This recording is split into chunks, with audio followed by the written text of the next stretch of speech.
He's had his moments, I'll say that. And you know what? The thing about the trash can, people still reference that to this day. Like, people do still reference it to this day, and speaking of referencing it to its day, we're going to be, of course, talking about that and many other things, but joining us on the line right now, last time we saw him, he was rolling around on the mat with Lacey Von Erich. Tonight we'll be seeing him on Spike TV once again. He's part of Half Pint Brawlers, none other than the creator, the one and only Puppet the Psycho Dwarf. Puppet, are you with us? All right, how you guys doing today? We're doing great, man. It's awesome to have you on the show. I hate to tell you this, but you are the first in 8 years. You're the first little person we've had on the show. Oh, well, rock on. Well, you got the best one, my man. We're starting at the top, and I even said in our press release, you know, we probably could have started with a more mild-mannered one to ease us in. But well, it's great to have you on there. So tell us a little bit about what we can expect in less than an hour here on Spike TV. Is this going to be a reality-style show? Or is it going to be well, basically what it is Spike decided to follow us out on the road. I like to say, I kind of like to say, this is how I kind of describe the show in general. It's a hardcore midget wrestling act that goes out on the road all over the United States and actually all over the world. Meets Little People Big World with beer. Meets Jackass. Meets Girls Gone Wild all in one, baby. Really? Yeah. Now, is this something that you've done on DVD before, or is this a brand new concept? We did have a in-demand pay-per-view series, DVD series, and then, Spike TV got a hold of us. We did a pilot with the Lumberjack crew, which he saw us we've been touring for about 15 years nonstop. We've been kind of an underground company doing the smaller clubs, and then we got into the bigger clubs. We started doing the festivals. We started, getting involved in bigger concerts. And so we started growing, rapidly throughout the years, that we've been doing this thing. And Spike TV, got a hold of the pilot, said, we want to do this. And here we are today. We're airing today for our first episode. And we got a series of 6 for the first season. They're already talking great about the second season. The advertising's been going great. And a lot of people seem to be interested in it. We're doing a lot of events. Like I said, you saw that we got to do the TNA event with Spike through some cross promotions. And then yesterday we just came out of the White Sox baseball stadium, and we threw out the first pitch. We did a big meet and greet, and it's good times. This show is pretty different because you don't only see us hardcore inside the ring. You see our lifestyles outside the ring. You see us traveling. You see us setting up shows. You see how we make this company run. And I'm also a prankster. I'm sure you guys can probably believe that or not. And I like to do different things to keep the guys on their toes. And for one instance, Mad Max Immigration Sensation, one of my wrestlers, has been bugging me for years that he wants to ride a bull. He's had a dream. He's always wanted to ride a bull. So we went down to Mexico on one of these episodes. And I was lucky enough to wrestle with the luchadors. That's always been a dream of mine. So you're going to be able to see that on these episodes. But he's always said he wanted to ride a bull. So I went down to Mexico. I was trying to find one. They're like, man, Papa, we can't give you a bull. I'm like, come on, man. And I actually did find this. It's a miniature farm where they have midget animals. All right? Wow. And I found a midget bull down in Mexico. But this thing wasn't like a cute little thing. This thing was fierce, man. Wow. And so I said, okay, Mex, you got to prove this. You've been bothering me. We're here in Mexico. This is your gimmick. Let's see you do this thing. Nevertheless, he lasted about, I'm going to say a second half on his back. But, I was amazed because he pulled it off and he tried it. Exactly. There you go. And on this show also, we were lucky enough to put a ring right in the middle of Bourbon Street. Wow. We wrestled right on Bourbon Street. I'm still getting a lot of grief from it from New Orleans, but it was well worth it. We had 2,000 people show up there. They were up on the balconies. They're throwing the beads. They were screaming for us. And, we made history. That's something that's never been done and never will be done again because New Orleans will throw a fit. We wrestled in a maximum security prison. Yeah, you talked about that on TNA. Oh, yeah, we did that. A warden called me up and said, hey, man, you guys got to wrestle. You got to wrestle for these guys. And at first I'm thinking, no, this doesn't sound like a great idea. But he kept calling me. He says, hey, you guys will be inspirational. Give them ideas on what they can do after they get out of there. And I swear to God, these guys were they were hooting and hollering for us. They were going crazy inside this gym of prisoners. So, there you go. Johnny we have a lot of Metallica did it. No, you guys. Yeah. There you go. Blues Brothers, and then everybody followed after that. There you go. But it's just something that a lot of great life experiences have come with this show of the Half Pint Brawlers, and now we just get it documented on television, and we're real excited. Like I said, tonight at 10 o'clock on Spike, it's our premiere date, and we're just doing as much as possible to get the word out there, because I guarantee you, if every person that watches on Wednesday will have something to talk about in the water cooler that next Thursday. You got to say that's probably true. Now, in the old days, midget wrestling was a little bit different. The biting the referee on the rear end and everything. And when you came about and really broke on the scene with the WWA, you really brought out a completely different side of midget wrestling that we never knew existed before. You know what? Yeah, I just wanted to evolve it into something else.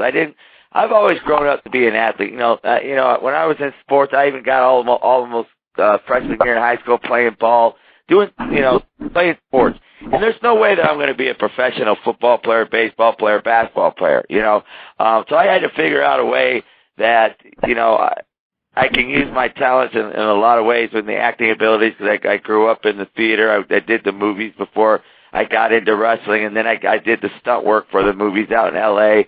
I was with Billy the Jet stunt team. And when I came back to Chicago to do the morning Madhouse with Mancow, I did that for like 2 years. Windy City Wrestling got a hold of me. And Windy City Wrestling out of Chicago, and they say, hey, man, you got to become a wrestler. You got this personality. And I said, well, you know what? Wrestling's living on my thing. I don't want to do that joke stuff. And they said, no, we'll train you for real. You'll train with the big guys. You'll do everything that they do if you would come in and train with us. And that, I was like, wow, okay, let's give this a try. What year was this about? This was probably about 17 years ago. Oh, okay, because I was going to say... Because Half Pint Brawlers has been around. I'm 41, man. I'm getting old, buddy. I started late. But the Half Pint Brawlers has been around for 15 years. Our very first show was at Sluggers, right across the street from Wrigley Field. Pretty popular bar. And put it this way, it was in the middle of January. It's freezing cold. The people had a line around the block, and they were watching the show through the windows. And that's when I knew I had a hit. So I just had to figure out how I was going to take this out on the road. It took me about 6 months after that, and then we were out on the road, and we've just been expanding this company ever since. Now, have there been any talks of doing more cross-promotional work with TNA? Well, with Spike now, yes, we are talking about it. They really enjoyed my appearance there. The guys, it was great to see the guys. I haven't really seen them in a long time, because when I left TNA, that's when I was getting really hardcore on the Half Pint Brawlers, trying to do something with it. And, I would love to do a lot more cross-promotions and see where we could go with it and what direction we could take. Now, during the show on Thursday night, to help promote this coming show, tonight, Mike TNA made a comment that I wanted to ask you about you and Jeremy Borash partying on the town in Nashville. Got to ask you about that. What exactly is he referring to, and how wild did it get? Okay, it got wild. It was his birthday. Okay. So I wanted to show him a good time. So I got Borash drunk, I'm not going to lie. And we were running around ragged in the town and having a blast, man. And a lot of the boys were there. And we showed Borash a good birthday that year. Now, do you credit Borash for kind of bringing you maybe a little bit into the mainstream with the WWA pay-per-views? No, Macho Man's the one that got me into WWA. Really? Yeah, I was doing the Slim Jim tour with Macho Man. We were going around doing shows. They had a whole bunch of different acts, and Macho Man brought us in for his Slim Jim tour. Macho Man was going to go into the WWA at the time and said, "Hey, you got to get these. At the time, we were called the Bloody Midgets. You got to bring the Bloody Midgets in and put them part of this show." So he brought me in, and I met all the executives out there for the Slim Jim, and then he brought me over to the WWA. And I'm very thankful for Macho Man. He really helped my career, and really helped me expand this thing. Great guy. Yeah, he was the third interview I ever did on this show, and I called him up out of the blue, kind of the way I called you up, and he picked up the phone, and I was intimidated, being, just a kid. I was only in my 20s, and he picked up the phone, and that voice hits you, and I'm like, oh my God, it's the Macho Man. And I asked him if he would be interested in doing an interview, and he's like, yeah, call me up in 20 minutes, and there you go. We got him. Yeah, he's a great guy, and like I said, I can't say enough about him, and he saw something in us and went with it, and it really helped me spread the word and my name out. And he just got married, too, so congratulations goes out to him. All right. Now, I got to ask you a little bit more, because in TNA, hard to believe, but they use the hardcore midgets as kind of a way to get some attention, and you guys did for the right and wrong reasons, and I wanted to ask you a little bit about that. Something that's referenced to this day, Roddy Piper referenced it in a promo and things like that, the incident in the trash can. Right. All right.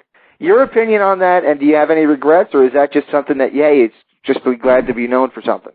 I have no regrets on anything I've ever done. So I mean, it's just a character builder, what we do, and get some attention, get some laughs out there. It's a show. Enjoy it. That's all I got to say. I have no regrets on anything I've done.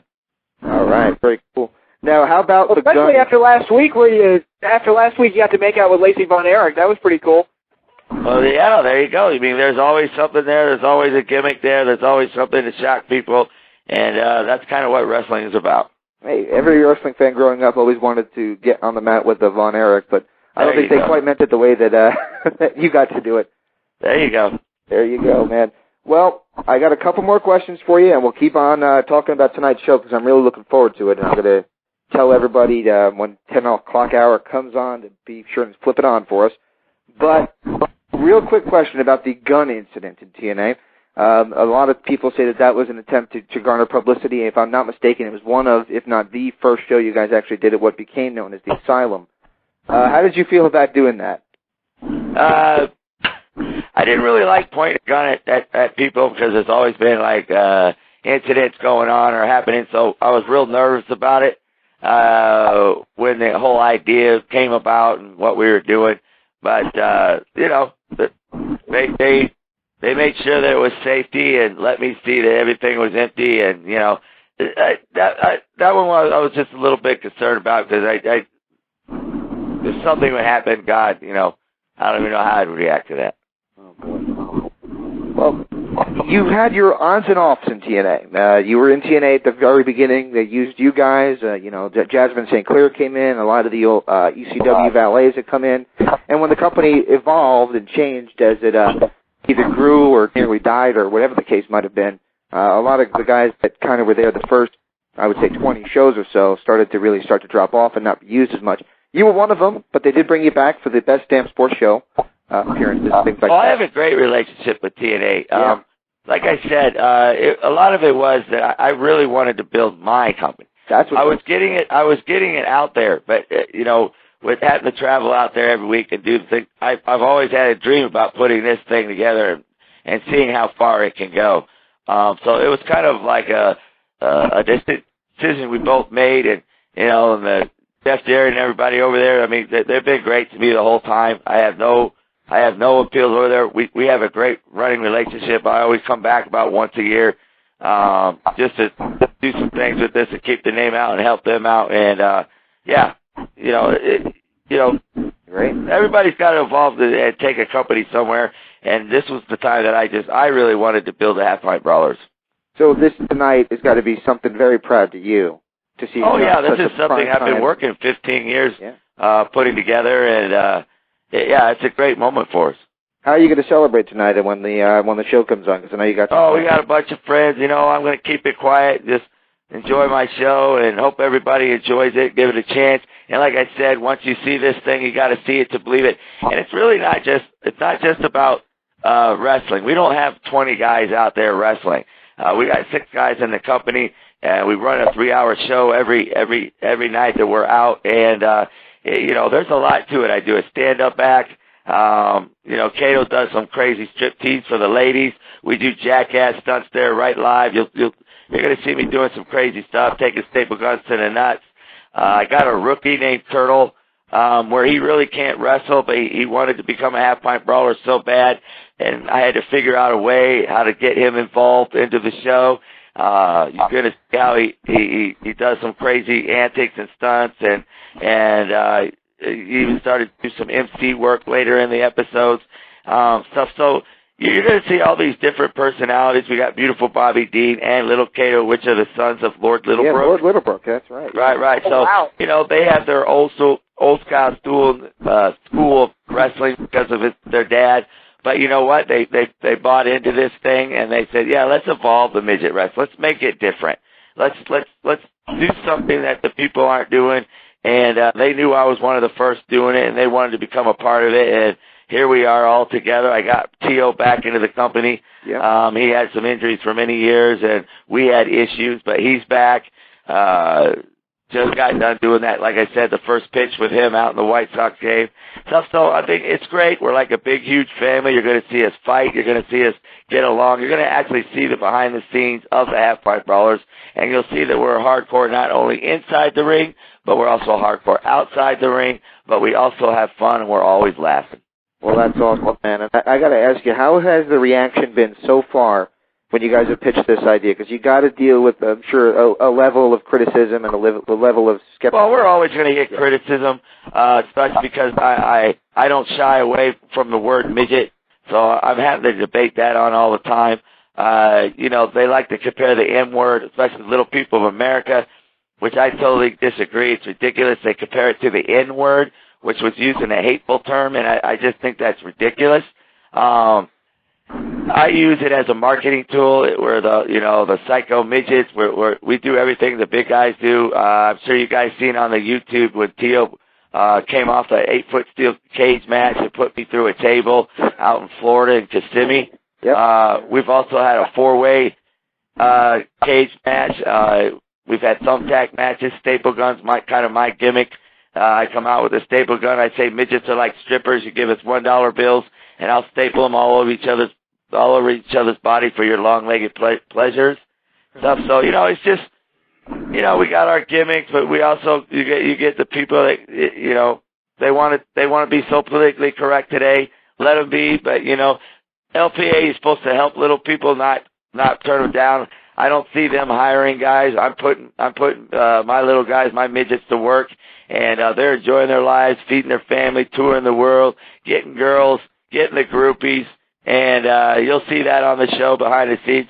There's always girls out there interested to see what a midget would be like, and you know what? I'm the first one to let them know.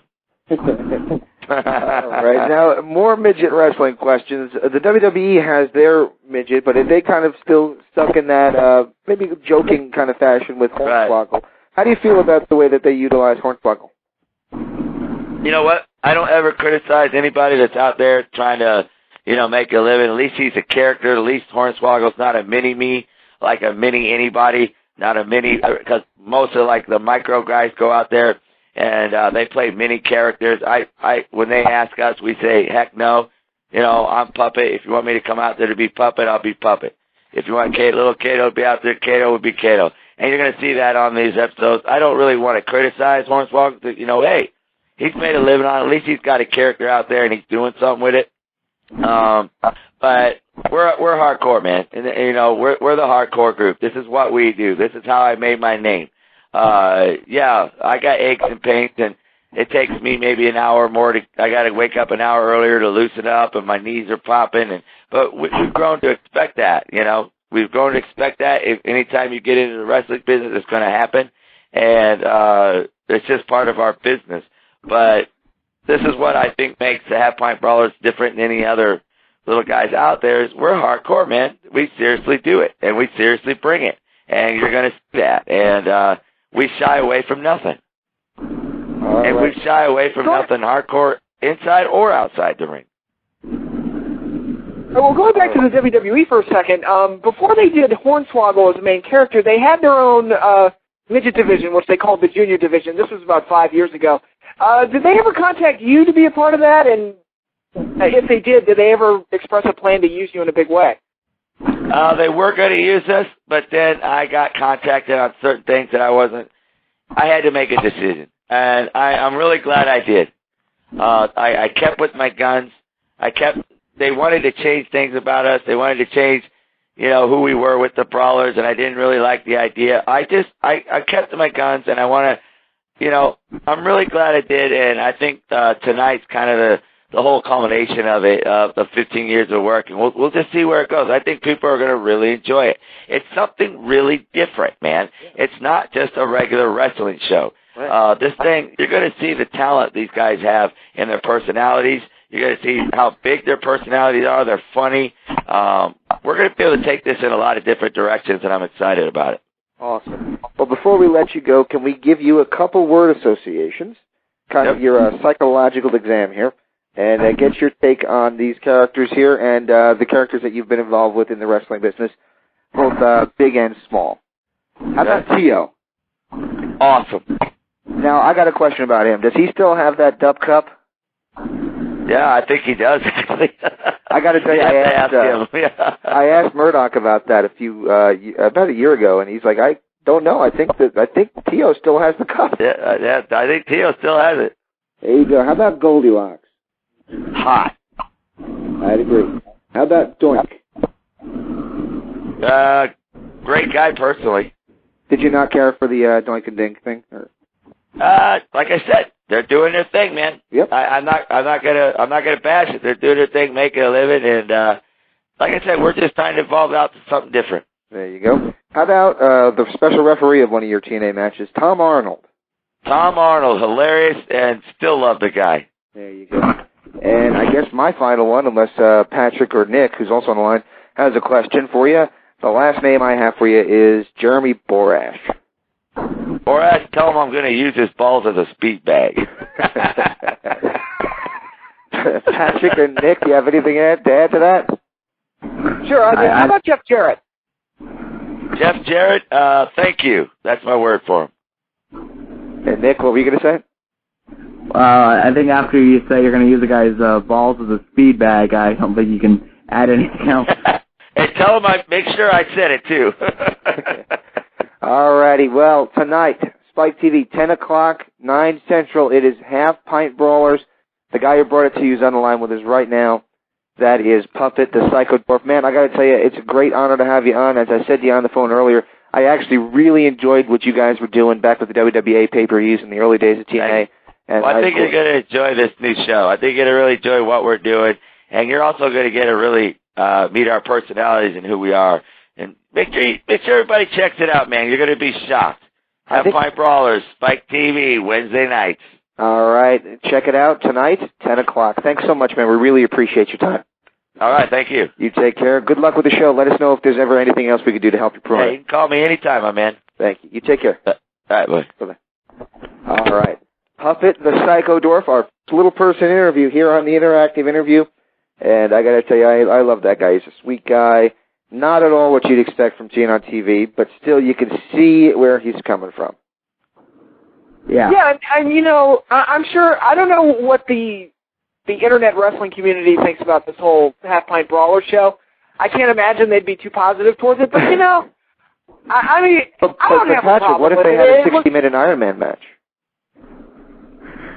They probably shit themselves. No, but they gotta have what makes a wrestling show good is that you have to push the pay-per-view, and they don't have a pay-per-view to push to, so the show can't be good. Well, that's what made TNA so special in its early days was you couldn't push the pay-per-view because you were watching the pay-per-view. So it was just episodic programming. You can push next week's pay-per-view. Well, that's true. And this show is just going to be promoting the next week's show, really. And you know what? I think it could be interesting. I got to be honest, I never really jumped out of my chair for the Jackass stuff. But I think it could be interesting. It could be funny, if nothing else. And hopefully they do put a little bit more wrestling on there, because midget wrestling has always been a draw. It's fun. It's always, whenever... It's never really, at least since I've been a fan, it's never really been a major part of the show, but whenever they include it, it's, good for a laugh. And it was always a treat, a little break in the things, and you got your humor on for it, and it kind of got replaced by the boobs and the butts and the boobs and the butts of the divas. And because oddly enough, go back and watch Royal Rumble 1998. There was actually a 6-midget tag with Max Mini in it. I don't remember everybody else that was in the match, but Max Mini was one of the guys, and Sonny was the special guest referee, so you got like a little bit of everything. Hey, I remember that. Royal Rumble 97, they did Mini Mankind versus Mini Vader. My question for you, though, and this is an honest question, and I want your guys' take on it. It's a little bit crass, but I got to ask it anyway. He mentioned that there's going to be a female stripper that's a midget on there, right? Yeah. Now, a few years ago, there was an adult porn star named Bridget the Midget. And apparently, I've never seen anything that she's done, so don't take it at that.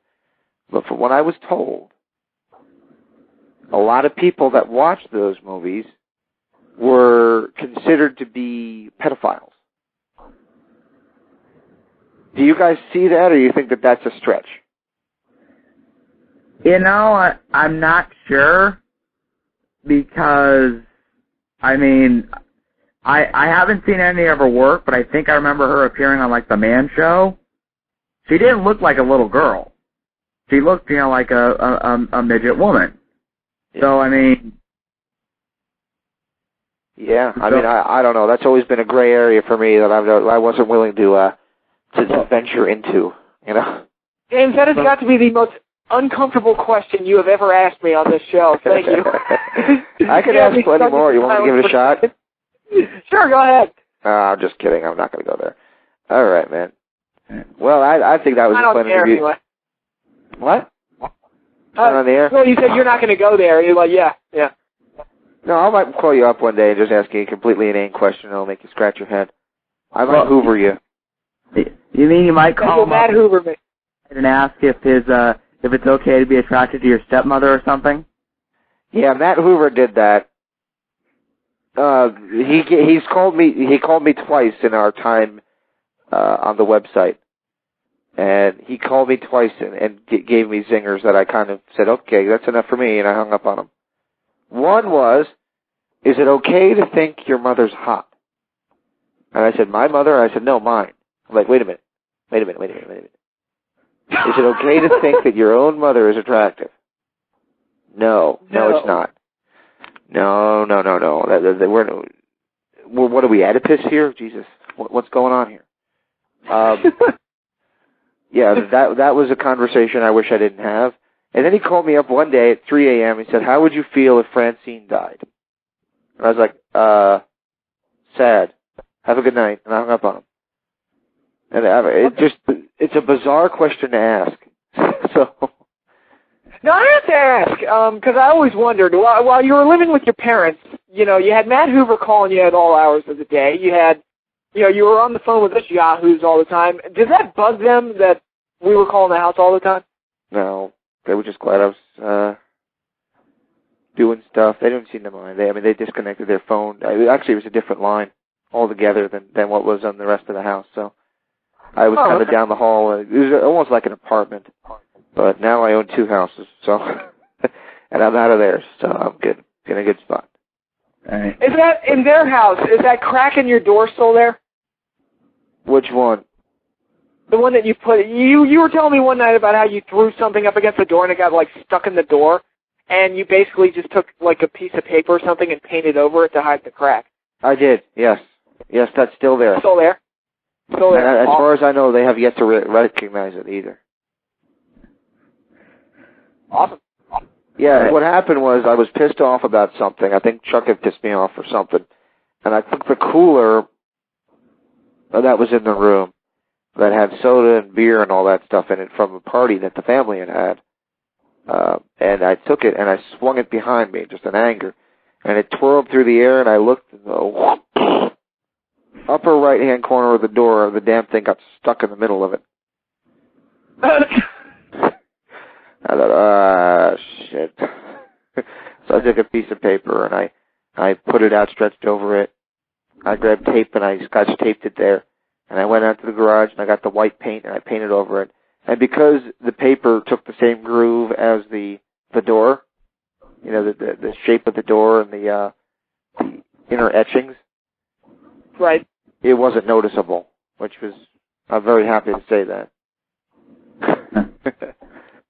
All right, well, this is a wrestling show, and let's get back to wrestling. And I do have some things to say about wrestling, actually, this week, Nick, and you're going to call me a hypocrite this week. Why? You're going to call me a hypocrite because for so long I've been criticizing that TNA has not had that feel, that personal feel that they had at the beginning of the run back in 2002, 2003. And I've been saying, oh, they need to get that feel back, and they need to get that magic feeling, and that it'd be so special if they did. Well, watching it the past 2 weeks, and I did sit down and watch 2 episodes straight in a row, and I really got to say I enjoyed some things and I didn't enjoy others, but it had that personal feel again to it. With Borash back as the ring announcer, that's a plus. I actually am starting to come around on this reaction-style backstage segment. I do like what they're doing. My complaint about it is actually that it feels so personal that I fear people will interpret that as small time. You're right, I am going to call you a hypocrite. I told you. Jesus Christ! You're big. Oh, Lord. I can see where you're coming from at that point, and I mean, I think the 2 shows have been, as you said, I mean, good. I mean, there are places you really could have improved, but both areas. But yeah, I kind of feel like they're right now they have a streak of good shows where they could improve in certain places, but at least we're getting good shows. That's always a plus. I would agree. What do you think, Pat? Personally, I don't know. I kind of in a weird place with TNA right now. I'm not hating the shows, but I've been kind of down on the product ever since the move back to Thursdays because it just feels like they've been defeated. And I'll be honest, I'm looking at the card that we have so far for Slammiversary. I know in the spoilers we're going to get a few more matches that are going to make the card look better, but some of the title matches we have right now, I'm not really digging. You're not digging RVD and Sting? That match is fine as long as RVD goes over. The ones that bother me, like the Band versus Matt Morgan and a mystery partner. Okay, number one, the Guns earned a title shot at the last pay-per-view, and I just don't care about this match. Roxy and Madison for the Knockouts title.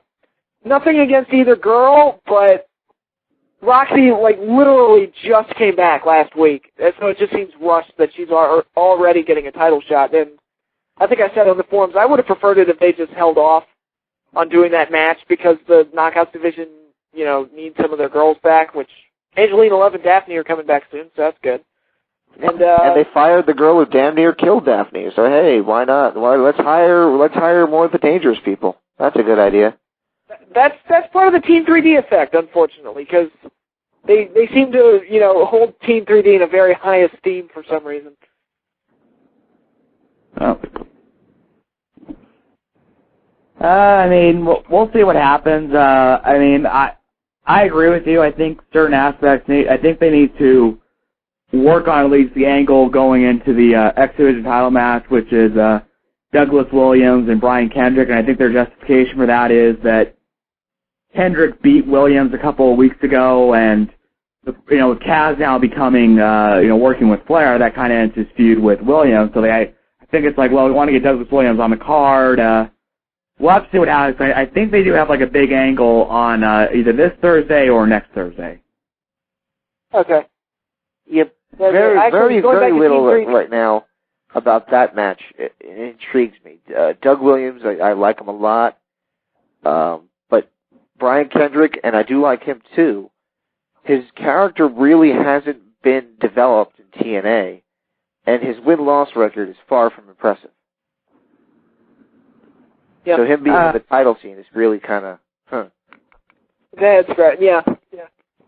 But then again, this goes back into the whole discussion that we have a lot on the show about wins and losses don't matter anymore. I got into an argument with somebody today, and he told me that he feels that The Miz is going to be a world champion by the end of the year. And I was like, well, based on what they're doing on TV right now, I'm not seeing it. He jobbed to Bret Hart, dropped the title to Bret Hart, made no sense. Lost the U.S. title to Ron Killings, which I hated. And he lost to Bryan Danielson in a 2-minute match, which kind of ruined that whole great build-up. That should have been a pay-per-view match, but whatever. And I'm like, based on what I'm seeing now, I'm not seeing much of a future for The Miz. But then again, we've seen it happen before where, you know, they'll keep you on a losing streak for a year, and then within 3 days you'll be world champion. So, who knows? I don't want to, again, a pissing match here, but I actually am going to argue that Danielson needed to beat Miz in that match. And it actually needed to be on pay-per-view, on TV. And here's why. You know, we were talking about wins and losses. Well, Daniel Bryan has had one win coming into that night. He had rolled up Santino for winning a tag match.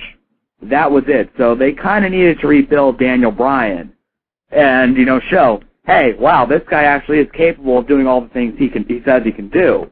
I mean, I think if they would have protected Daniel Bryan better, then absolutely would have been a stupid move to put on TV, to put it on free TV, but they didn't, and it's kind of a nice way to actually see them fix it, because now it's like, you know, Jesus Christ, Miz and Michael Cole have been low on this guy saying, oh, what a loser, what a loser. Well, he just beat, you know, the Miz cleanly, and he just threw Miz into Michael Cole, so, you know, now maybe you actually can have Miz come out and say, you know what, it was a fluke, it was one bad loss, Daniel Bryan, you got lucky, now I want a rematch. And then, you know, you'll go to the rematch, and hopefully it will be a longer match, and hopefully it will be a better match. Yeah. But that's a quick fix. That's like putting a Band-Aid on a hole on a boat. You can't do it. It's just not going to work. It might work for a very, very short burst, but ultimately if they're going to invest time in a character, they have to let that character ultimately be successful. And I don't feel that that's being done with the original point, which was Brian Kendrick. And I don't know. I mean, I haven't really been following Raw as much as I'd like to, but I can't imagine that they've been doing that with Daniel Bryan either. Well, no, we talked about it on NXT, where they basically turned him into the jobber of the show, which was kind of strange. Yeah, very much so. But I'll tell you what. Then again, he winds up getting a contract before the winner of NXT is even announced. So it's kind of like those losses didn't matter, and him winning didn't matter. He ended up being on the main show before anybody else anyway. Well at this point in time, anybody who takes reality TV to be actual reality is a fool. Well, also to be fair, they did come out and state that it was a one-night contract. That this was something Bret Hart and Ashton Kutcher, who wasn't even in the show, by the way, came up with, I guess because they don't like The Miz, and they even came out and said, look, this is a one-night contract for Daniel Bryan to face The Miz, and I guess now they can say that because he pinned The Miz, they're willing to give him an actual full-time contract with Raw. By the way, Ashton Kutcher, I hope they kept Mae Young hidden.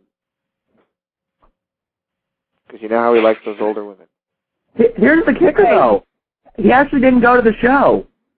He agreed to be the guest host, but his stipulation was... His stipulation was... was... Oh, Nick? Nick? He's still on.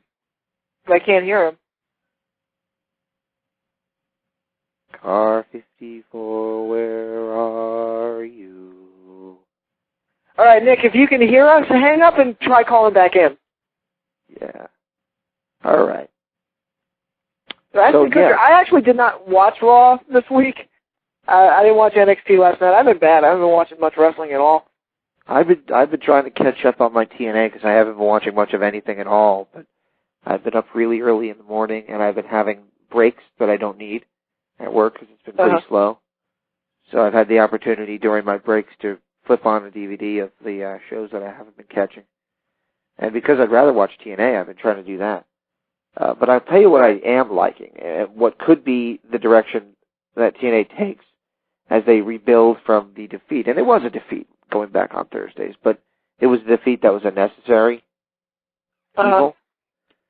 what could help bring them out of it, and what could be the poster boy as they go forward, if they take their time with it, could be a guy that we weren't sure how to feel about. I've always said this could be his one last chance to prove us wrong, or to prove his critics wrong anyway, because I've never really been that much of a critic, and that is Mr. Anderson. Yeah, he's really catching fire. And Nick, are you back with us? Yeah, I am. I don't know what it is. My phone, I got a new phone a couple of months ago, and it seems like this one jumps out on Blog Talk all the time for some reason. I don't know what it is. It's starting to piss me off. By the way, Nick, maybe you have an answer to this, because me and Patrick were kind of talking about what has been hot in TNA right now, and what has been hot is Mr. Kennedy, Mr. Anderson's character, and as it's evolving.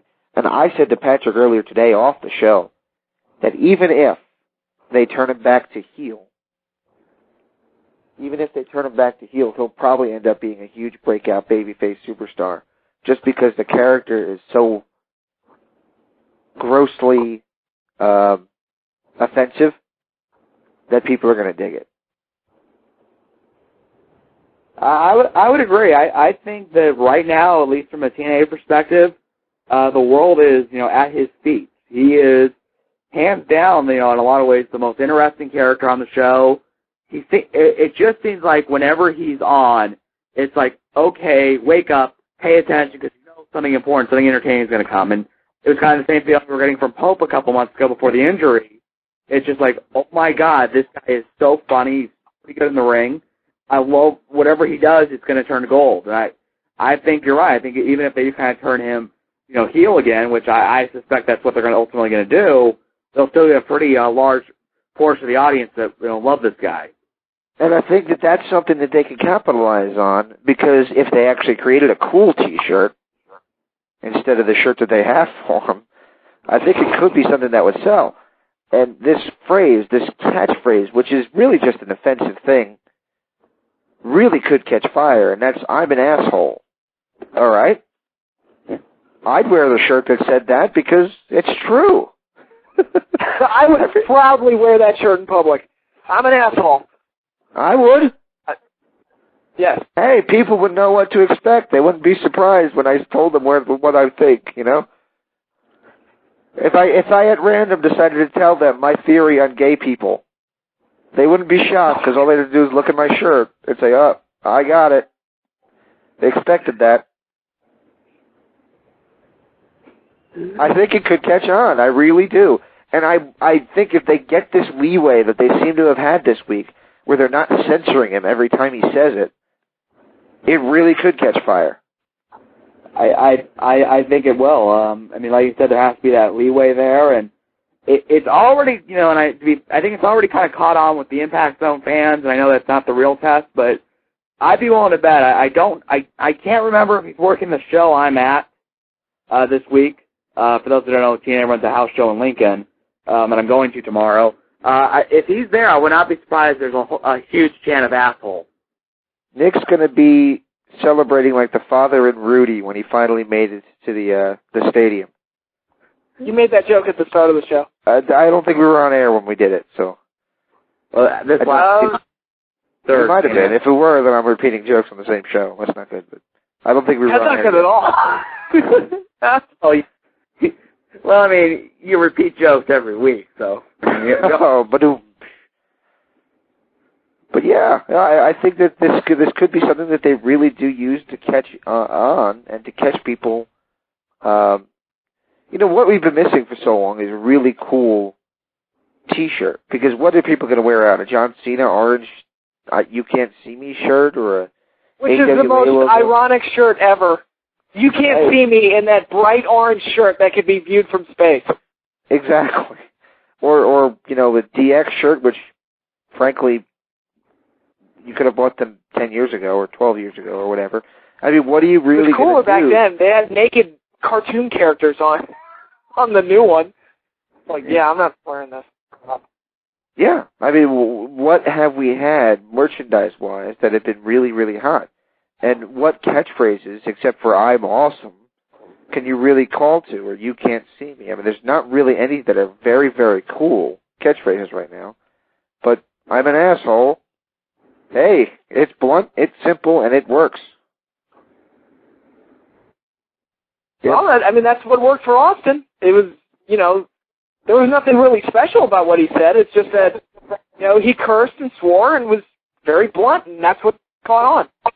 I got to tell you, when he first said it, it was during a video vignette leading into his ladder match with Angle. And they bleeped him. But he said, I did all this because I'm an asshole. And they bleeped him. And my first thought was, that actually would catch on. So I'm glad that somebody else thought it too and has continued it, because it's really pretty cool. Right. Well, I think what may have helped somewhat was that he said it on pay-per-view too. And that helped because, on pay-per-view, you can kind of take the finger off the censor button. Like, okay, we don't really have to censor anything unless, it gets really out of hand here. So I think that kind of helped, and I think there might have been just enough people that kind of picked up on it, and, whether it was Bischoff, whether it was Russo, whether it was just Anderson himself, and then selling it to the creative team, somebody picked up on it and said, you know what, let's run with this, and so far it's worked. Yeah, I missed the asshole chant. That was one of my favorite things during the Austin McMahon angle where they would chant asshole as McMahon in a negative way. Yeah, but now they cut the audio when they do it. They don't even chant it anymore. Yeah, but that's probably why, because they were ruining the show. It's like when you tried to watch WCW in 99 and 2000. Anytime the fans would say anything that was offensive, like, you suck, you would hear, you, and then the entire audio, no matter if Shivani was in mid-sentence, Tanay, Heenan, the entire audio just cut out, because apparently the word suck was offensive. Wow, I forgot about that, but yeah, that's pretty bad. Yeah. That's almost like, I don't know, how far would WWE... Actually, WWE did censor the "You Suck" chants towards Kurt Angle once. That was obnoxious. Right. Well, just to say this real quick, guys, before I jump off, and to let everybody know that is listening in Radio Land or Internet Land or whatever land we're in. La La Land. La La Land, that works. We're coming up on 10 o'clock, so those who are interested in watching the guest of tonight's show can turn on Spike TV, keep us on in the background, keep listening to us, make us your little companion buddy as you watch Half Pint Brawlers. And if you're... Well, I think they air a replay afterwards, according to my DVR, so if you want, you can watch the show with us overlooping, and then, Patrick and I usually wrap up the show half an hour early these days, depending on how much there is to talk about. So, you can then catch the replay and, hear the audio. There you go. Sounds good. I did like Impact the past couple of weeks. I have my concerns, and they have to go somewhere with everything they're doing. See, somebody said to me, and I'm going to leave it at this, and this is kind of be my last point. Somebody said to me the other day that TNA is the better product right now, not by a lot, but the problem is that at the end of the day, as they say, as Colin Coward would say, the writing team ultimately just seems to suffer from a bad case of ADD. Where 1 week they're doing one thing, and then the next week they change the character, and the next week they do this, and the next thing they do that. And it just gets to be like, look, if you stayed on one track, you get to where you're going a lot faster. But they're zigzagging, and it seems, I don't know. And I would agree with that. And, WWE's not immune to that criticism as well. I could sit here and criticize the writing of those shows all day long and have a field day with it. But, yeah, there are some things with TNA. I'm still waiting for an explanation on why Samoa Joe was abducted and who abducted him and whatever. They pretty much, I guess they dropped that. I don't know. We've never really gotten a real explanation for why Sting turned heel. We haven't gotten, there was another one. That was bugging me. I don't remember it. But, those are the two that really... The Sting heel turn has the potential to turn into the white Hummer of the 21st century. And that's what I don't want to see happen. Because they're not actually, they already did that. That was the McMahon illegitimate son. Yeah. No, it was Hornswoggle. No, it turned out it wasn't him. It No, wasn't? that Okay. what you know what the White Hammer was? Who the hell blew Vince McMahon up, and who the hell rigged the stage to fall in on him? They pretty much just dropped those. They didn't even make mysteries out of those. They just kind of like, oh, yeah. So who blew him up went away when Benoit killed his wife and kid.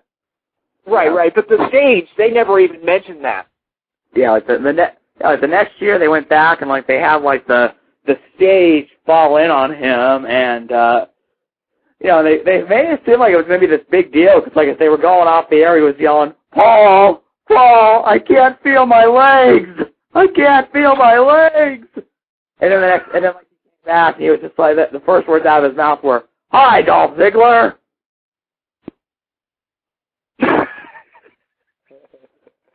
I'm like, okay, no mention of the fact he almost died.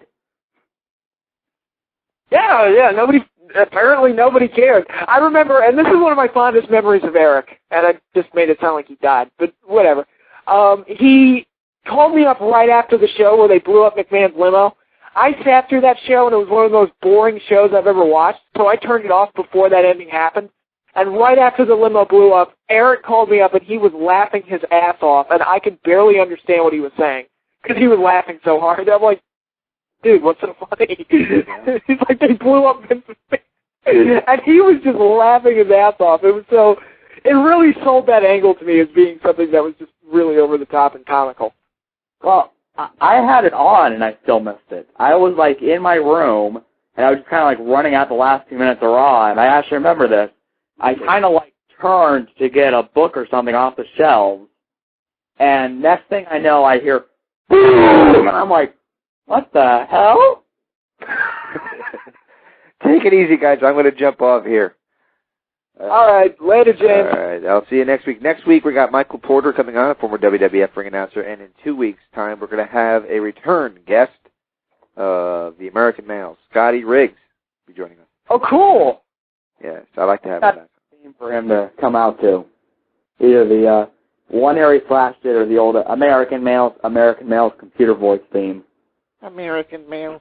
It sounds like the Revenge of the Nerds theme, only, like, more repetitive. They were trying to go for a rock. I mean, the guy who did that song is the same guy who was working with Jimmy Hart, who did American Made. And the guy actually has a pretty good rock voice, but he just, I don't know. All right, guys, take it easy. I'll talk to you later. All right, later, James.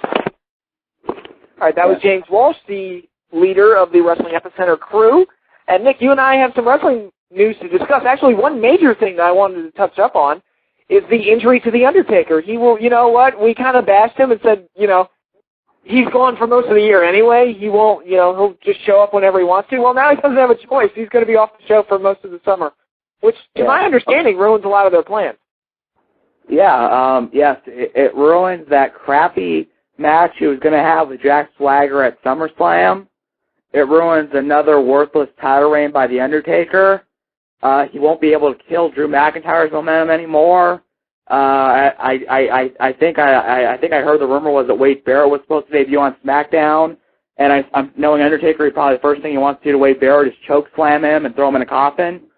So yes, I mean the young guys are safe. It's like somebody saved the children of America because Rey Mysterio broke his orbital bone.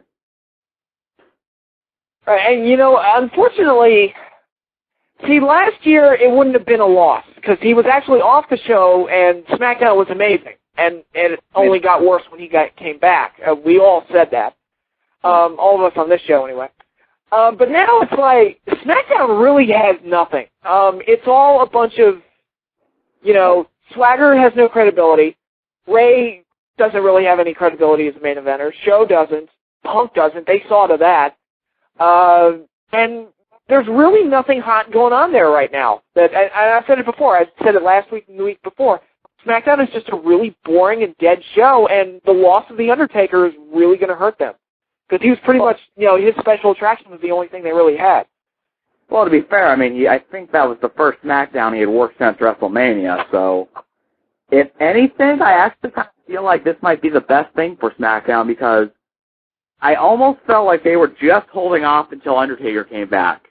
Because he's back, this might force them to say, shit, we have to do something else. And, and knock on wood, maybe this is Christian's chance.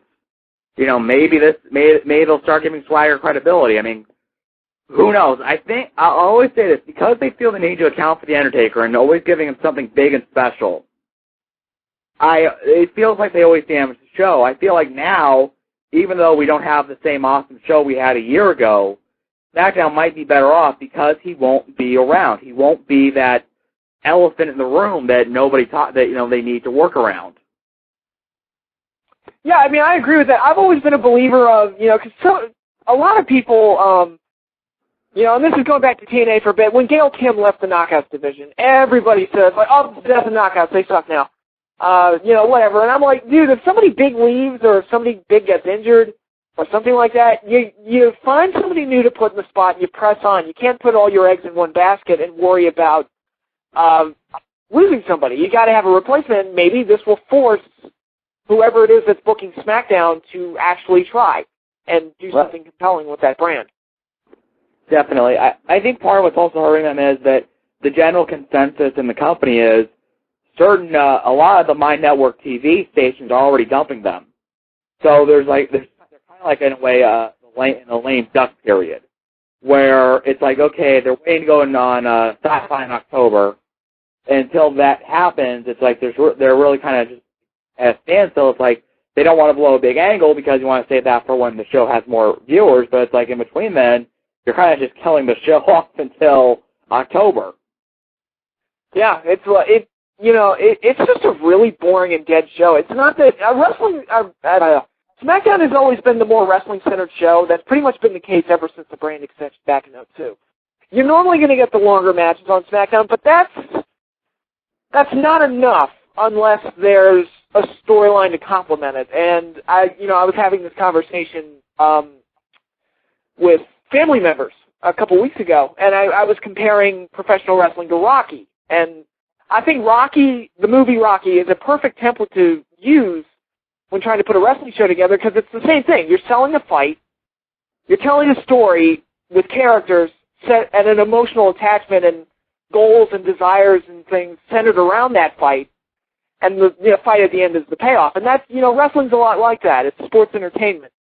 And SmackDown just has nothing going on right now that's even remotely interesting. And, okay, they have long matches, but whatever, I don't care. Because it's long matches between people that I don't care about. Right. Like we said, we're going to have to wait and see what happens. I'll be honest, people know I don't like The Undertaker, so it's like him that show to me is a plus. It might actually encourage me to watch now. The only problem is I think now an increased role for Kane. I was just going to mention that. I read the spoilers, and they're putting Kane in yet another major angle with The Undertaker, because we didn't get enough of that, years ago. Right, in the 10, years that, now 12 years, actually, that... close to 13. Close to 13. And, all these years, these two being on the same show, it's like we haven't had enough of it yet. They got to get back together. Yeah, I'm trying to remember when did Paul Bearer give out Kane's origin. Because, they first mentioned the character, I think in the summer of 97, I want to say. Summer or fall of 97. If I remember correctly, the angle was Undertaker was WWF champion. This is back when he could actually hold a belt and make it mean something. He was WWF champion in 97, and he was feuding with, Mankind and Vader, who were Paul Bearer's wrestlers, and that was kind of the first mentioning of Kane, where Paul Bearer was like, I have this secret over you, Undertaker, and if you do not come and return to my stable of wrestlers, I will reveal the secret, and that's what led to, Kane and Kane's alive, and, Kane showing up at Hell in the Cell, and, the rest is some good and mostly bad history. Yeah, it's so they've gotten a lot out of the relationship between Kane and The Undertaker is our basic point, and they pull too much out of it. And it's so funny because the way it was set up, it sounded like, and I'm just basing this off the spoilers, so if this is not how it turns out, and if you don't want to be spoiled, well, I guess it's too late now, but whatever. Kane found Undertaker in a, quote, vegetative state and is upset and is going to swear upon his life to find out who did it. Now, I would think that this would be a fantastic way to introduce the new monster heel. I think it'd be great. Great way to do that. Unfortunately, I have this funny feeling it's going to turn out Kane did it. It wouldn't surprise me. It absolutely wouldn't surprise me. That almost always seems to be the twist down the WWE, where a guy gets attacked and like either his brother or his friend swears revenge, or will be like, "Don't worry, I'll have your back," and then it turns out it was him. Yeah, Triple H and Shawn Michaels, Matt and Jeff Hardy, yeah. Eddie, I know they did one with Eddie Guerrero and Kurt Angle. Yeah. Going into WrestleMania 20, yeah. So yeah, if you ever get a jump backstage, always ask your brothers and your best friends, and you'll probably find out who it was. Yep. So that's it. Undertaker's out, and his girlfriend is mentoring Loki. Yeah, going back to NXT, that is weird. Yes, for those that do not know, there will be a second season of NXT, and in reality, it's just trying to cram a second competition into the 2 months they have left. And probably the most interesting, but not for a good reason, is the pairing of Loki, a.k.a. Cabal, and Laycool as his trainers. Yes, I want to repeat this. Loki, a man that has wrestled for, close to more than a decade, has wrestled in Japan, Mexico, former Ring of Honor World Champion, I believe two-time TNA X Division Champion, former NWA World Tag Team Champion, is going to be mentored by Michelle McCool and Layla, who I believe his biggest attribute is they've managed to rip off the beautiful people pretty damn well. Yeah, what they're going for is that, opposites create intrigue. And we saw it with Miz and Danielson, and that's what they're going for. It's like, let's take complete opposites and put them together because it worked with Miz and Danielson. But the reason it worked with Miz and Danielson was not only were they complete opposites of each other, Miz had something, as a trainer, Miz had something that he could potentially offer to Danielson, which was a personality and how to carry yourself as an entertaining figure, something that Danielson, on the surface, doesn't seem like he has, even though to some degree he does. Right. But Miz has something to offer. What in God's green earth can Laycool possibly offer Low-Key? They can't wrestle him. I mean, you're not going to get a match out of that, not a real match anyway. They're not better wrestlers than him. I would say this, you know what, Low-Key may not be a great promo cutter. I mean, he's not Mr. Charisma. But I would say this, I'd rather have that, real robotic, melodic, robot, straight to the point voice Low-Key does, than have, Laycool's promos, which I swear to God are a cure for insomnia. Yeah, Michelle McCool sounds like she's half asleep when she's talking, but there you go. They can't offer him personality, which is what Miz could offer Danielson. There's nothing for them to offer except maybe a makeover? I don't know. And I said it on the forums, they're mean. I mean, are they going to teach him how to be mean and that? Well, Low-Key is mean and nasty when he wants to be. So there's just nothing there. Well, I mean, I've seen Low-Key. I mean, this is a guy that I had seen, a guy with, kicks that, legitimately have legitimately knocked people out. There's a match in Ring of Honor where he mistimed a spot, and he kicked a guy by the name of Dan Moff in the head, and he legitimately knocked Moff out. It was not a work. It was not something meant to put over this thing as a finisher. It was legitimate. Moff and he mistimed the spot. Moff got kicked by Low-Key. Moff went out like a light. I mean, yeah. Here's one thing I'm wondering. Low-Key is notorious for being kind of really over serious. I mean, there's stories that, he got mad at, like, there was a situation where he and Tammy Lynn Stitch got into it at an indie show years ago, and she got upset because apparently he moved her bag, and he, kind of snapped back at her, and Candido had to step in, and, there's a story that Michelle McCool once tried to tell Natalya how to wrestle. I'm willing to bet that if she tries to pull that shit with Low-Ki, he will legitimately snap at her. Or kick her door down. Yeah. I mean, and that's absurd. I'll say it again. Natalya is probably the best female wrestler in the WWE, and she's a valet. Go figure. I don't see how that works. Speaking of which, I heard, I don't remember if we mentioned them last week or not, but who's that new tag team? Yeah, the Usos. The Usos, are they any good? I've only seen a little bit of them in the ring, so I'm not going to say they're good on the ring, but I will say this. They are absolutely horrible on the microphone. Wow.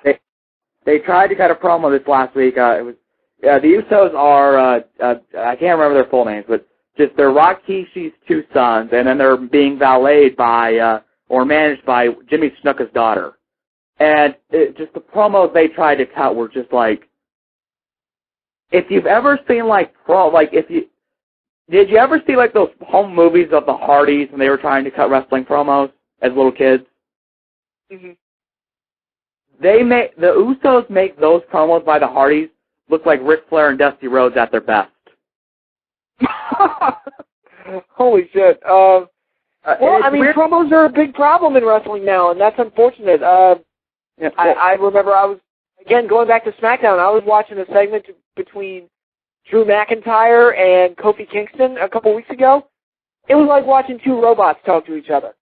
Right. And it doesn't help that, the angle they're going for is that, the Usos are going, no one in our family was ever respected. I'm like, okay, let's just see. Offense, Steve Curley's among the best tag teams ever discussed. Jimmy Snuka's in pretty much every wrestling Hall of Fame you can think of, so when the hell wasn't your fan? I'm all for real-life drama, but not one drama built along a ridiculous idea that Jimmy Snuka was never respected. Yeah, that's kind of stupid. Actually, I could buy into something like, I go back to this angle a lot because it was one that I felt could have been really good and they dropped the ball on it, but when Rikishi was revealed as the one that ran over Steve Austin, and he stated his reasoning is that the Samoan people never get the main event run. I mean, Jimmy Snuka, they let him do his thing, but he never won a world title and was never given an opportunity to win a world title. And, and that's mostly true. And I could buy into something like that, but when you're feuding tag teams, and you're trying to tell me that Samoans have never been respected in wrestling, I'm like, yeah, your lineage goes back to one of the most well-respected tag teams. Weren't they just put into the Hall of Fame a couple years ago? Yeah, they were, and Jimmy Snuka's in the Hall of Fame. Rocky. He was one of the first ones put in. Yeah, Rocky Johnson, who is a part of that family, I mean, is part of the Hall. Is in the Hall of Fame. The Rock is part of their family. I mean, but it seems like every Samoan in wrestling is related to each other. Yeah, that's a really weird family tree.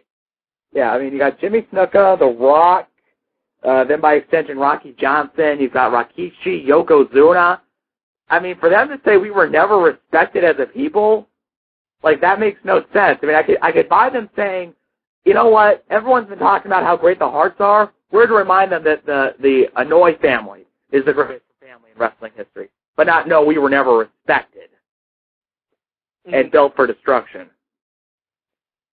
Right. I mean, I'm glad that they're doing a tag team feud, if nothing else, because Lord knows we don't get very many of those. There's really, God, who's left? Go ahead. This week on Raw, wasn't it a little weird that the Crypt Keeper was hosting? Ooh. I mean, in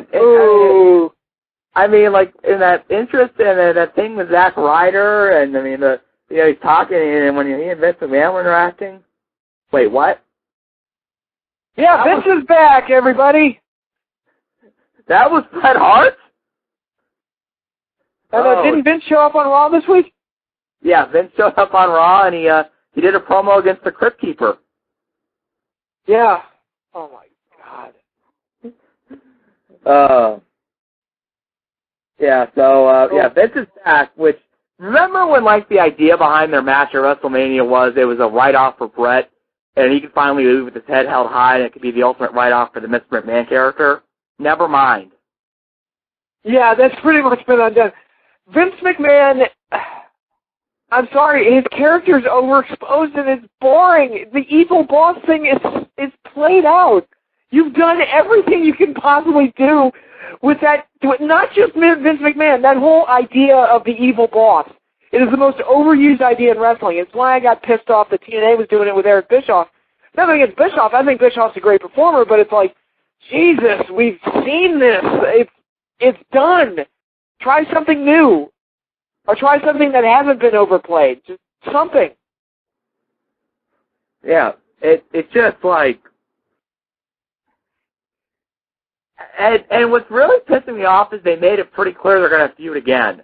Because Vince was like, you know, Brett, it's kind of a nice story that 12 years after you were thrown out, you can come back and become general manager of Raw. I just hope it has a happy ending. Oh. Are we going to get an epic rematch at SummerSlam? Is that what they're building towards? I bet. Well, here's what I think is going to happen, and I'm 100% serious about this. They're going to have Vince bait Brett somehow, and Vince is going to be like, you know, Brett, let's face it, you're washed up. You may claim you're one of the all-time greats, but you're not. And Vince is going to throw all his stock behind Sheamus, and Sheamus will be WWE champion, and we're going to see Brett win the WWE title at WrestleMania from Sheamus, managed by Vince McMahon. That would be horrible. That would be absolutely horrible. And, you know, it makes me sad. I think I said this last week, but, you know, Brett's not the Hitman anymore, and it was something I hoped I would never see, because Brett was, to me, when he left, even though he got ousted out due to an injury, very unfortunate, it was just sad. It's sad to see him now, because I can't say that, you know, the last time I saw Brett wrestle, he was just as good as ever. He was still the Hitman. I can't say that anymore, and it kind of disappoints me. Yeah. It's not. I mean, he just came back and he's held on way too long. It's like a lot of people, I think, if he just would have gotten away and left after WrestleMania, it would have been okay. But here he is. He's showing up every week. You know, and people say, oh, I shouldn't make the jokes I make about him. You know what? By coming back every week, he leaves it open for me to make these jokes about him. Right, and it's, you know, it's a furthering example of the old generation, particularly the Monday Night War generation that isn't willing to let it go for whatever reason. We still have Triple H there. We still have, you know, The Undertaker being treated as like the almighty God. Who else? And then you go into TNA. We got the Outsiders as the tag champions. We got Hogan, Bischoff, and Flair all over the place. It's just, you know, we need a change. I'm sorry. Like, I'm just sick of all these people. Yeah. Yeah. So that's just that. I mean, we've got Bret Hart's still hanging around, and you know what? I'm convinced he's going to win the WWE title before too long. Which would suck royal. It would be horrible. I can honestly say I would rather have Cena as champion. And I think they're running on empty with Cena, because it's like, okay, name me somebody that he hasn't feuded with and beaten. Sheamus is the only one, and does anybody really want to see that match again? Well, apparently we'll soon have another new main eventer, Evan Bourne. I'll believe it when I see it. I mean, yeah, they did a lot with him on Raw, but, you know, they made it sound like Kofi Kingston was going to be main eventer a couple months ago, too, and where's he now? Yeah, Kofi Kingston, there was a lot of talk about Drew McIntyre. So, I mean, the problem is, like, WWE will give up on will pick a guy, push him, give up on that guy, turn him into a jobber, and then they'll shoot him to the moon. They do things on a whim. It's just very strange. Yeah. Well, I mean, Swagger. Yeah, Swagger's the prize. I keep going back to Swagger, but guy, I could count on one hand the number of matches he won in a year, and all of a sudden he's world champion for no build-up, no explanation. Just, hi, I'm a world champion, I'm Jack Swagger. And they expect me to buy it. And look at Dolph Ziggler. This time a year ago, we all thought he was the heir apparent to the Intercontinental Championship. You know, he was feuding with In a good way. Yeah. Then he feuded with Morrison. We thought, okay, he's going to win the IC title. Now he's in a feud where he's being the romantic interest of Vicky Guerrero and the tag partner Chavo Guerrero, and his rival mainly is Hornswoggle. Wait a minute. They actually made him the love interest of Vicky Guerrero? Yeah.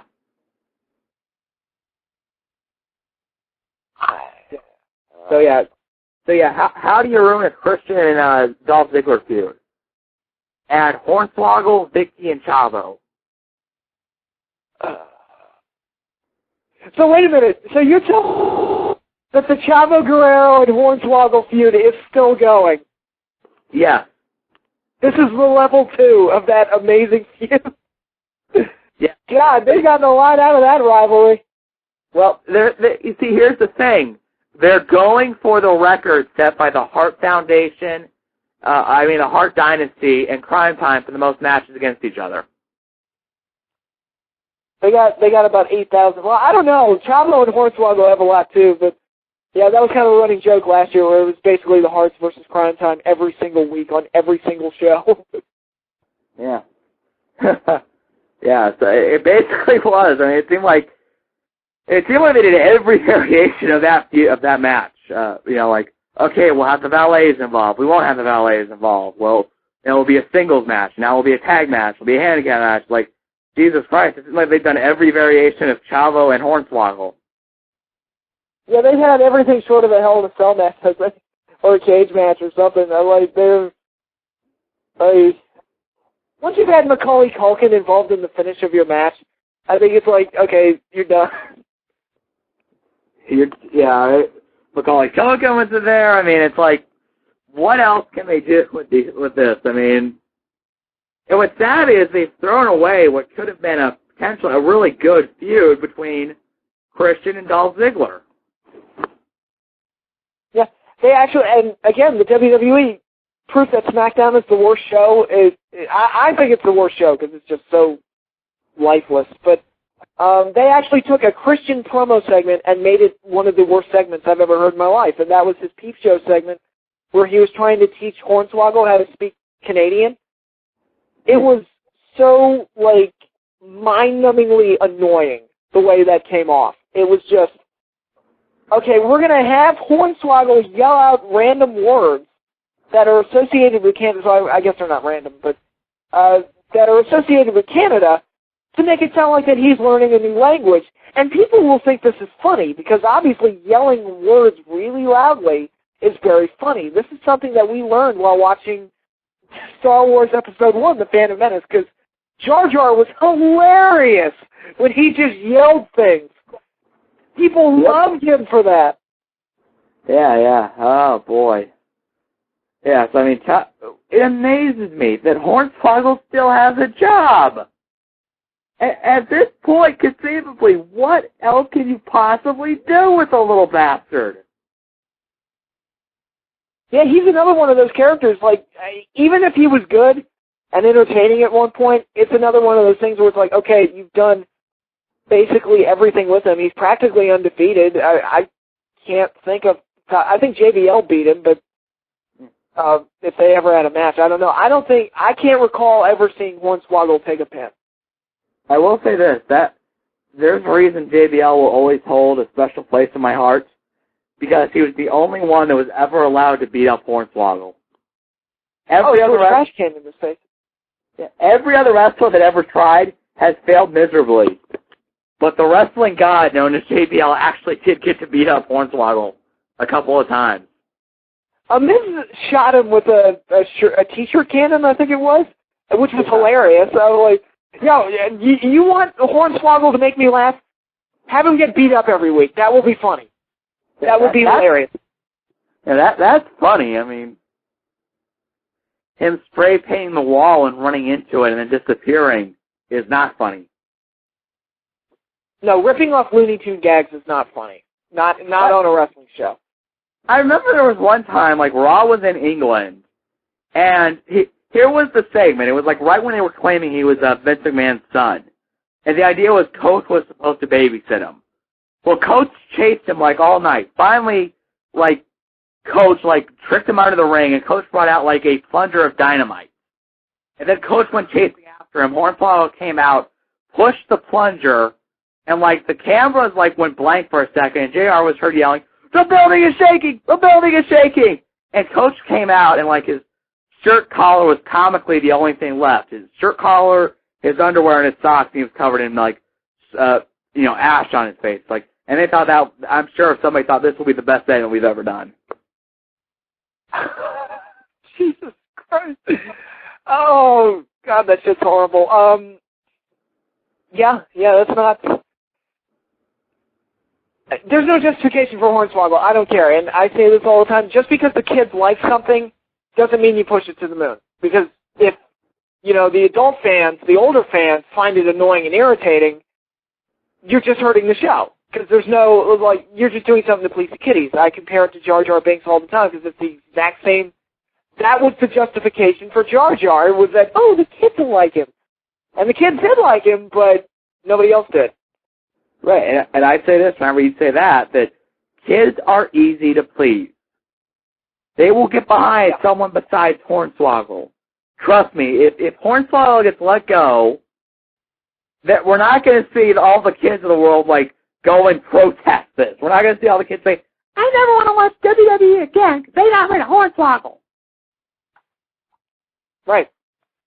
And we're seeing it with R-Truth now. He's getting pushed to the moon. All because he has this stupid song that I can't understand half of what he's saying besides "What's Up." That, even though I hate rap, I feel like, dude, this is... I have to believe that even rappers would find this song painful. I think Vanilla Ice would find that song painful. Yeah, he probably would. And you know what annoyed me this past week? When he was facing Jericho, the announcers kept trying to play R-Truth up like he was a young man. They kept trying to say, he's older than Jericho. For stardom and all this. I'm like, Jesus Christ, he's 2 years younger than Jericho. He was born in the Nixon administration. Not trying to play him up as like a young up-and-comer. Yeah, he's and that's another reason, I don't want him pushed, because it's like, dude, he's doing the same thing he was doing as K-Quick 10 years ago, 11 years ago, whatever it was. He's doing the exact same thing. He hasn't changed or altered anything, except the song. The song's got worse, in my opinion. And you're not going to get a future out of him. This is all you're going to get. So why not? He's kind of like, and I don't want to insult him because I actually do enjoy Hacksaw to a point. He's the Black Hacksaw Jim Duggan, because Duggan was just a comedy character that got big pops, but they never really, they never pushed him anywhere. How many belts did Hacksaw Jim Duggan win? I can remember one, and that was the WCW. I think he won actually two. I think he won the TV title, and he was the U.S. champion in WCW. Right. But, yeah, the run that he's most remembered for is WWF, and he didn't win any belts in the WWF. He was basically there for filler. But people loved him in that role, and it was fine. There was nothing wrong with it. They're basically taking a Hacksaw Jim Duggan character that you can't really take anywhere and making it the secondary champion and the top mid-carder on the show when you have plenty of other options to go with. Exactly. I mean, you could have brought... what they could have done is they should have given the belt back to Miz, or, well, the best thing would have been to never take the belt off Miz. Have Daniel Bryan be a non-title match, and then you can have the big title match on the pay-per-view. Oh, what a novel. Wow. A mid-card title match with some history and bad blood between the guys? Wow. What a novel concept. It's this innovative concept that I just thought up one day. I was smoking a cigar and, reading a book, and I was like, my God, what a brilliant idea to have an actual storyline for a mid-card title match on a pay-per-view. And, you know what? This is why UFC is just kicking wrestling's ass in pay-per-view buy rates. What was the big event last Saturday? Rampage versus Evans? And aren't they the light heavyweights?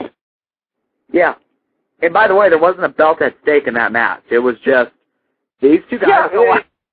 They built it up the living hell out of it for years. I mean, they did an Ultimate Fighter season together, and then Rampage left to film a movie, and they kept trash talking about each other. And it's like they called it correctly. It was the most anticipated non-title match in UFC history.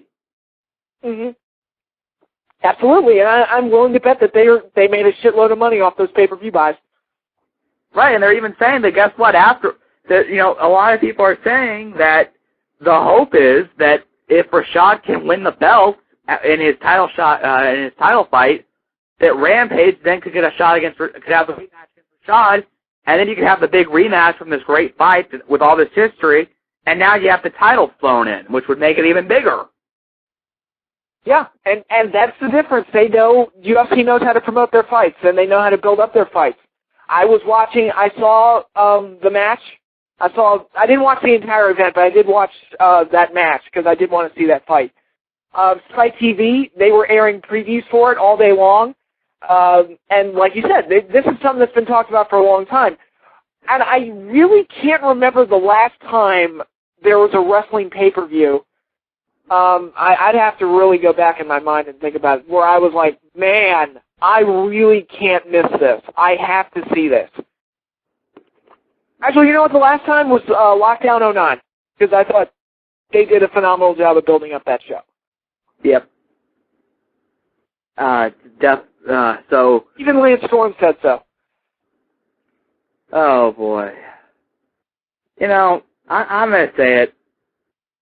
Shut up, Lance Storm. Go run your wrestling school. Stop posting your little inane internet blogs. Is he still doing that? Well, apparently now, he writes whole blogs about how he's not watching TNA. It's one of those things where it's like, yeah, I've heard you say that before, Lance, and yet you always come back. So, I don't know. I'm not trying to say that there's no validity in some of what he said, or, in what he says in his blogs and stuff. I can't help but point out things like, well, you're trashing TNA for doing this, yet WWE did something like this, and you're not saying a word. And it's like, you gotta stay consistent. Like his whole, the one that sticks out to me is he went on a huge rant about the Match of Champions. So this is a long time ago. This was back in 2007. Huge rant about the Match of Champions, how it's like the worst thing the TNA's ever done, and blah, blah, blah, blah, blah. And I'm sitting there like, WWE's done this at least twice that I can remember. I mean, this isn't a new concept, having all the belts on the line in one match. They did it, WWE did it 3 times, because I remember didn't they do a match, I'm trying to remember what it was. It was like some 6-way match on Raw, where it had, like, the World Champion, the IC Champion, and, like, 4 other guys involved in it. Does this sound familiar to you? Yeah, I mean, there's been similar matches like that all the time. I mean, we've seen it where, okay, the tag titles are on the line, or we've seen multi-man matches where where whoever gets the fall will be the world champion. And there's, I think we've even seen a couple times in WWE where you have a situation where the champion's teammate can win the match, and then the teammate wins the belt from the champion. That happened a couple weeks ago with the women's title, didn't it? Yeah, I think it did. Oh, no, they're co-champions now. Yeah, co-champ. Yeah. I'll say this, and I was thinking about this. If wrestling skill were gasoline, Michelle McCool and Layla's combined total wouldn't be enough to start an Ant's motorcycle. They're not very good. There's not a whole. Didn't they move? I heard they moved Gail Kim over to SmackDown, which can only help, but I don't think they're going to do it. I think that's been rumored, that's been part of the plan, but they haven't done it yet. Apparently, Okay. Victoria's going back. Well, good for her. I mean, you know, they said they're looking for a good female wrestler, and Victoria's good, so. Yeah, but we also have to remember, though, that it's WWE's interpretation of good. That could mean they send Maurice over there. Yeah, Maurice. Yeah, she's another one that they don't want to let. Yeah, we've got that epic feud, Eve Torres and Maurice. That's good. Yeah, we've got the French Angelina Love ripoff. We've got Michelle McCool that rips off Taylor Wilde's look, AJ Styles finisher, Kurt Angle's finisher, Christopher Daniels finisher. I know she was doing push-ups like Scott Steiner used to do. She's ripping off the Beautiful People gimmick. I mean, it's like, Jesus Christ. Are you trying to tell me that Michelle McCool is the avatar of professional wrestling? No originality at all. She just rips off a bunch of things? Yeah. And you know what's weird? Like, she posts whole blogs trying to defend herself, saying, like, well, you know, other people have done, I think she was like, well, you want to know where I get all my moves from? And she listed, like, all of her moves. And I think she claimed Tori Wilson invented the Face Buster.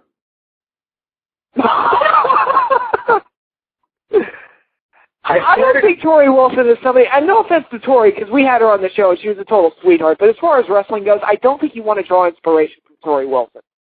Well, I swear, like, in her post, like, she was listing, like, moves and who she thought did them first. And, like, I swear, she wrote Facebuster Tori Wilson. Really? You really think Tori Wilson innovated the Facebuster? Wow. Okay. And you really think Tori invented a move? And I mean, with all due respect to Tori, I mean, like you said, she's a nice person, but it's like, I'm willing to bet nobody really went to her for the great wrestling IQ either. Yeah. It's I know, since we're trashing all the women's wrestling, I'm not really. We kind of talked about it earlier. I'm glad that Angelina Love and Daphne are coming back, and I think that'll help. But I still think TNA's Knockouts division is in that spot where, you got to do something with it to fix it, or you may want to consider cutting it loose. Well, I think not a whole lot going on. Well, I think they are kind of doing that. They brought back Roxy, who I think will help a little bit. And I think they're going to introduce the big girl, Rosie. I'm with James on that one. Yeah, I'm with James on that one. I'm not happy that they signed her. Well, from what I hear, though, it may not actually be her fault, but it may actually have been Daphne's fault that she got injured. Oh, well, I guess we'd have to see the match to really see, but it doesn't paint a very good picture that, this person almost, Daphne almost died in a match with her, and now she has a contract. Right. And Angelina and Roxy are coming back, and we'll just have to see. I think,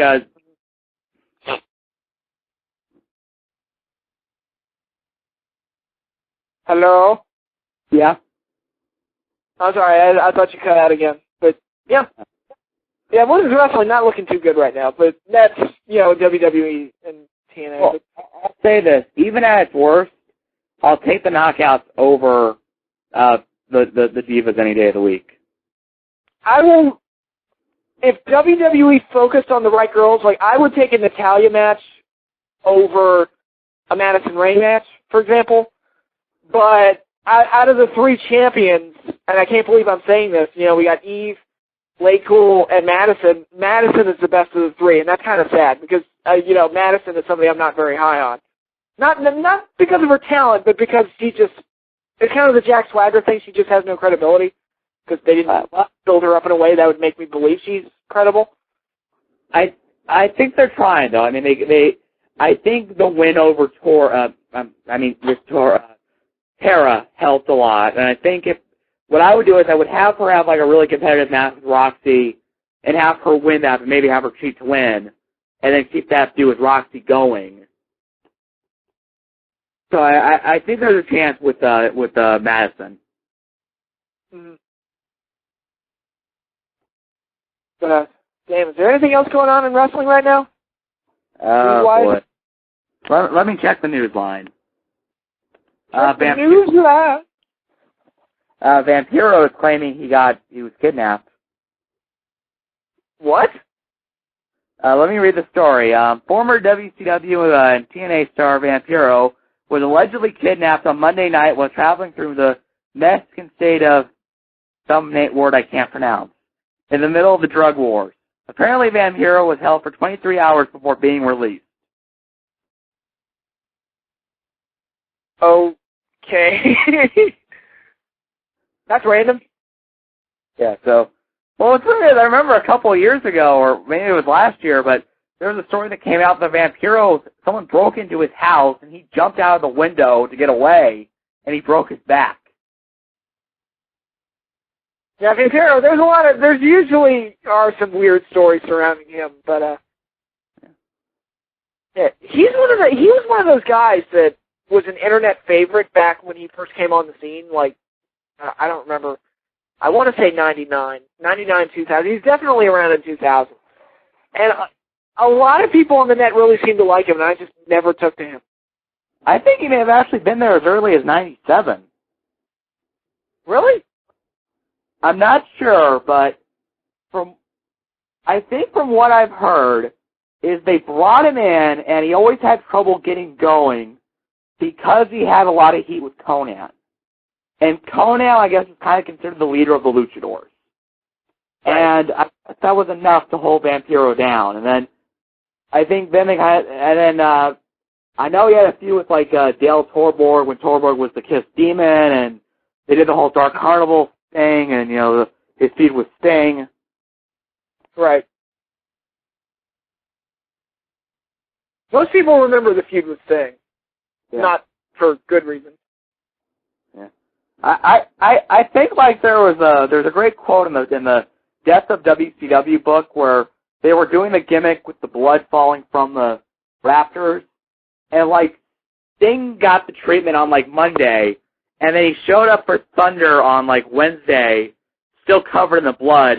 And I think one of the writers wrote, quote, "Leaving fans to believe Sting does not bathe regularly." Yeah. Yeah, that's weird.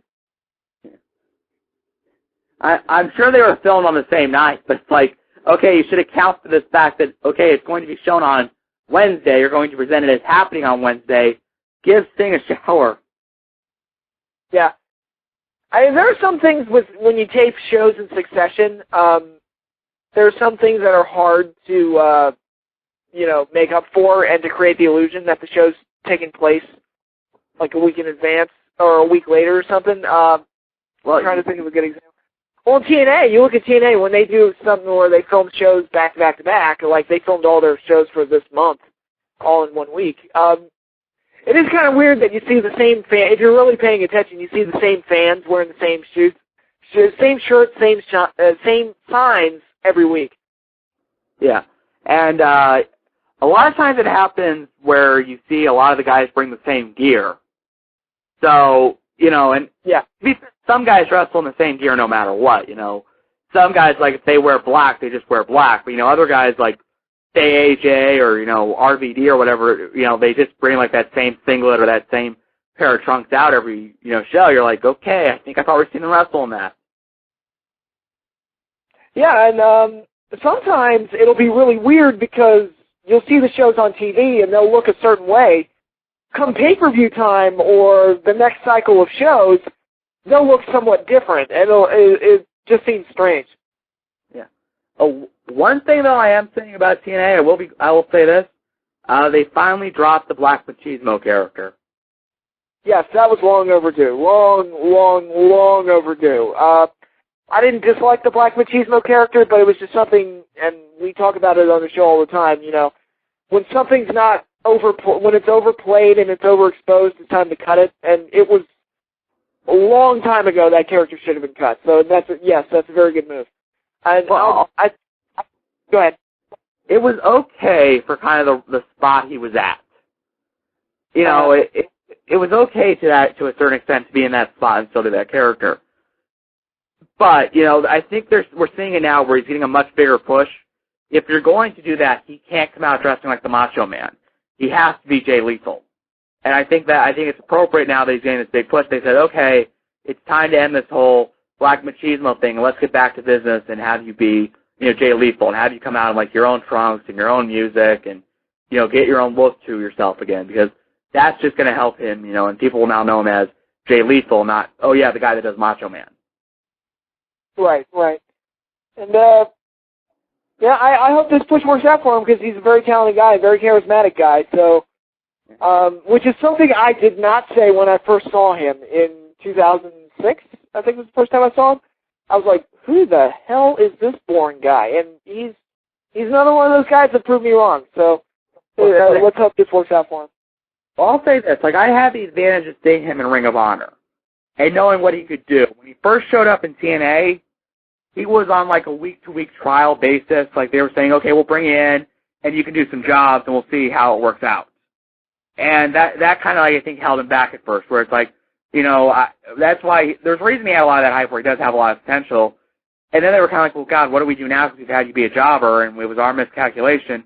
So that's why they went for the whole black machismo thing and gave him a new look, a new persona, even though it was Macho Man. And now it's like, okay, you've been away from being Jay Lethal for a while. We can start fresh as Jay Lethal. Right. I mean, he had a good match by TV standards with Taz, so. That was a good match. There were a couple good matches last week. I liked the AJ Anderson match. I liked the, like you said, the Lethal Kaz match. There was one other one I enjoyed. I'm trying to remember what it was. Oh, boy. Drawing a blank. Oh, it was Desmond Wolfe and Jeff Hardy where, oh my God, the heels went over in those matches. It was like, oh my God, heels take control? What a novel concept. TNA's been better at that lately. I remember, like, going into like lockdown, they had like Team Flair. Maybe they didn't win every match, but like they were always like in the driver's seat heading into, the Lethal Lockdown match. Right. It's just, the storylines are just more interesting when the heels have momentum going into the pay-per-views because, right, it's just more interesting because, if the good guy wins, then who cares? They already won. And I know they're going to do something with RVD and Sting this week that sounds kind of interesting. Mm-hmm. Yeah, that feud hasn't been too bad for the most part. I still think it would be ridiculous for Sting to win that match. RVD should walk to the Slammiversary with the title, although early previews for Victory Road have leaked with the poster and like a small description. And according to the description, RVD is going to go into Victory Road as the champion. Take that for what it's worth. I don't know, but I mean, you can always kind of edit that stuff. I guess the question is, have these promotional materials been sent to TV stations at all? Right. Like, I'm not in like television, obviously, so I don't know. Like, I don't know how early they send this stuff out. I mean, I know there has to be some advance to it. But like have all these videos been shot? Is there no way to edit them or any way to or did they send out two versions? Is there a version with RVD's name? Is there a version with Sting's name? Right. Makes you wonder. Yeah. But I'm trying to think of something else. Is there anything else majorly newsworthy that we should talk about? Well, it's not majorly newsworthy, but we might as well say it. Happy birthday to AJ Styles, who turns 32 today. I heard it's Velvet Sky's birthday too. Yes. So got one of the best wrestlers in the world and one of the hottest women in the world. Yeah, PWI I think voted her as like the hottest woman in wrestling right now. I'm like, yeah. I'm not gonna fight that one. It's like, yeah. Yeah. So happy birthday to AJ. Yeah. Kind of updating Randy Orton's shoulder injury. Apparently now, it actually got injured during a baseball game. What? Apparently he was playing like softball or something and hurt his arm, and then apparently he made it worse by wrestling. Wow. But Oh, no, wait. yeah, he's in it. That's weird. They got this fatal 4-way pay-per-view where they got to fill spots with 4 guys, and everybody's getting injured. Well, actually, it was a pickup basketball game, and apparently he was doing a slam dunk, which just proves Wesley Snipes was right. White men can't jump. Yes. Yo. Yeah. So Randy Orton's hurt. So I'm not sure. They had that spot with Edge slamming the door on his arm this week, so I'm not sure if that's meant to write him out or if that's just going to be an excuse to keep him out of the ring.